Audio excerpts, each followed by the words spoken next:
और महाराष्ट्र विधानसभा चुनाव की तारीखों की घोषणा कर दी गई है। झारखंड में 13 से 20 नवंबर और महाराष्ट्र में 20 नवंबर को मतदान होगा। इस आशय की घोषणा मुख्य निर्वाचन आयुक्त राजीव कुमार ने मंगलवार को की। झारखंड में 2 चरणों में होगा, जबकि महाराष्ट्र में एक ही चरण में मतदान होगा। दोनों राज्यों के नतीजे 23 नवंबर को घोषित किए जाएंगे। इसके अलावा झारखंड में लगभग 2.6 करोड़ और महाराष्ट्र में लगभग 9.63 करोड़ मतदाता अपने मताधिकार का प्रयोग करेंगे। झारखंड की मौजूदा विधानसभा का कार्यकाल 5 जनवरी 2025 तक है और महाराष्ट्र विधानसभा का कार्यकाल 26 नवंबर तक ही है। मुख्य चुनाव आयुक्त राजीव कुमार ने अपने सहयोगी चुनाव आयुक्तों ज्ञानेश कुमार और डॉक्टर सुखबीर सिंह संधू के साथ मंगलवार को विज्ञान भवन में चुनाव कार्यक्रम घोषित किया है। इसके साथ ही इन दोनों राज्यों में चुनाव की प्रक्रिया शुरू हो गई है।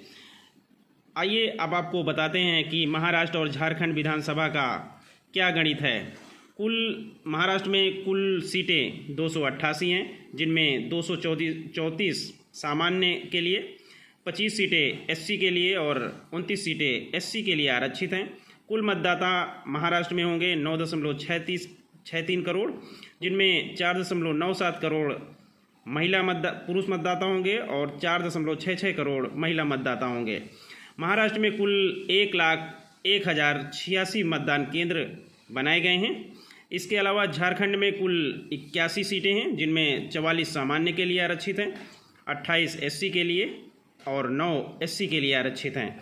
यहाँ पे कुल 2.6 करोड़ मतदाता मतदान का प्रयोग करेंगे, जिनमें 1.31 करोड़ पुरुष मतदाता होंगे, 1.29 करोड़ महिला मतदाता होंगे। यहाँ झारखंड में कुल 29,562 मतदान केंद्र बनाए गए हैं।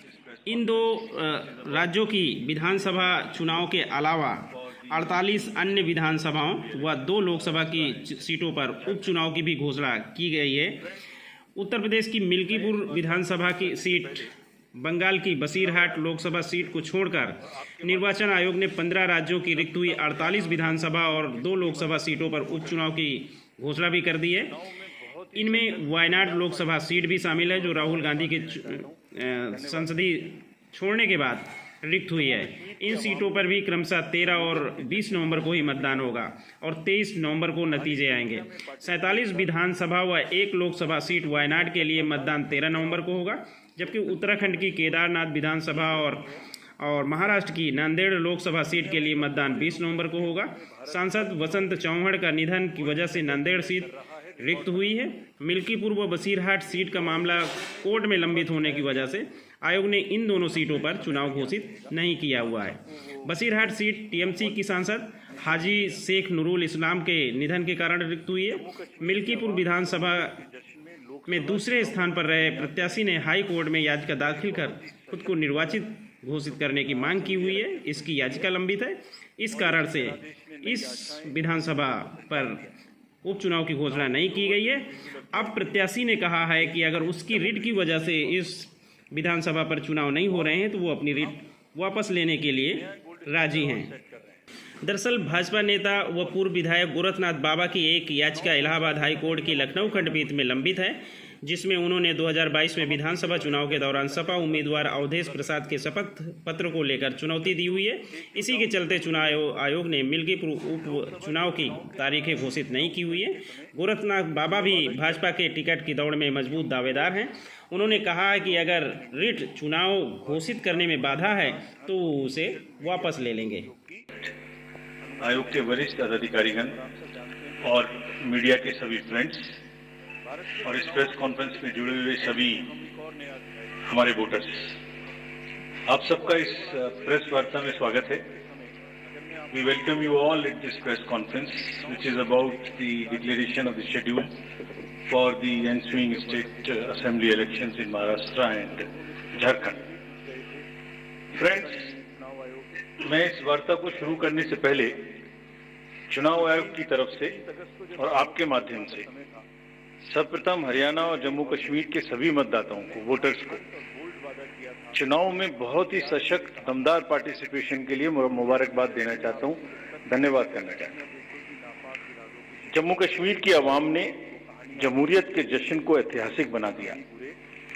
भारी संख्या में पार्टिसिपेट कर अपने जमहूरी हक का शानदार उपयोग किया और जिसने लोकतंत्र की मजबूत नींव रखी है।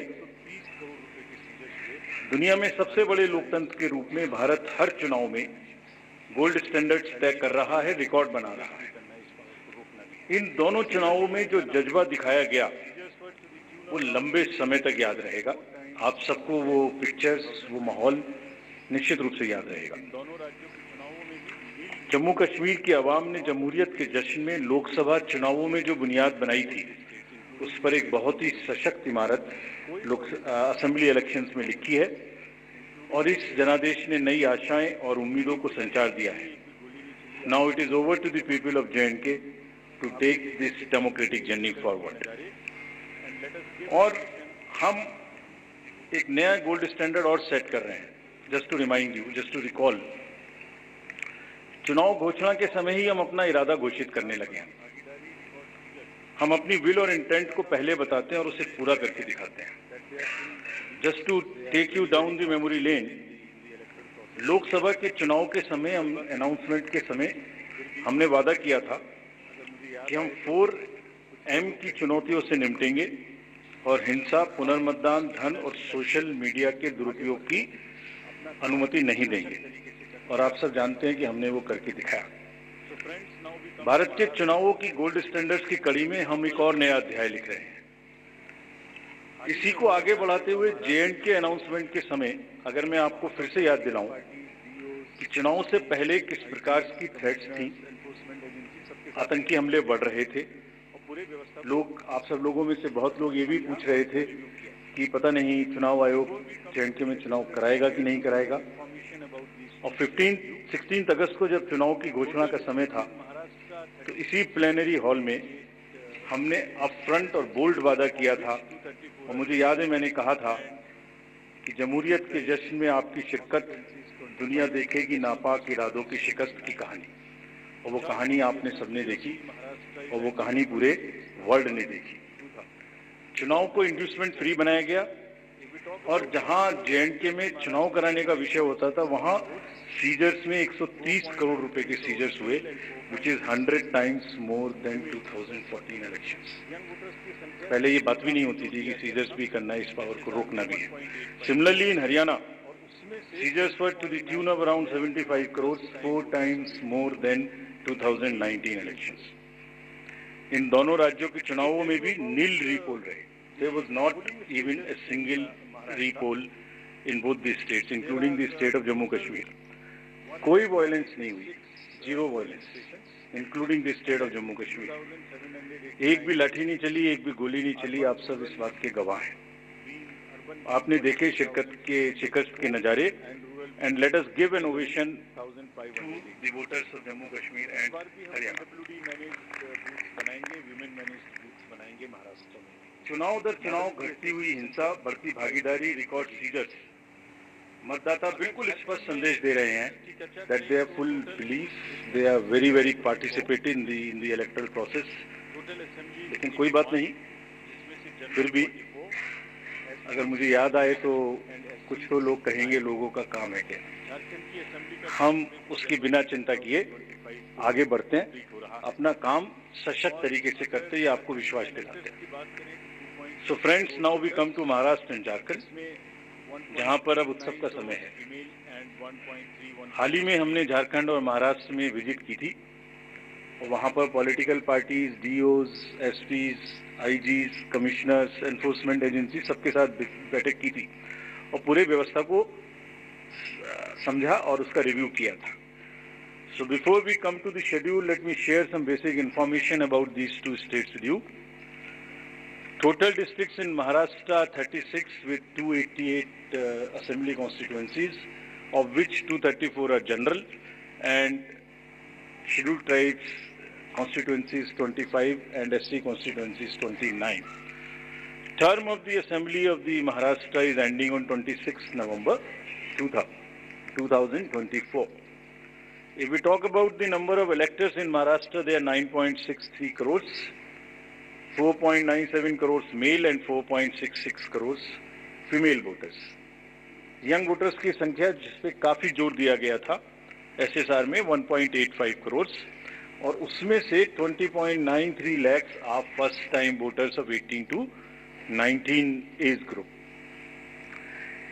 If we tell you about the polling stations in Maharashtra, there are total 1,186 polling stations and at 52,789 locations. Urban being 42,604 and rural being 57,582. इस बार भी हम PWD मैनेज्ड बूथ्स बनाएंगे, विमेन मैनेज्ड बूथ्स बनाएंगे महाराष्ट्र में भी। मॉडल PSS की संख्या 530 रहेगी। अगर झारखंड में की चर्चा करें तो टोटल डिस्ट्रिक्ट्स की संख्या है 24,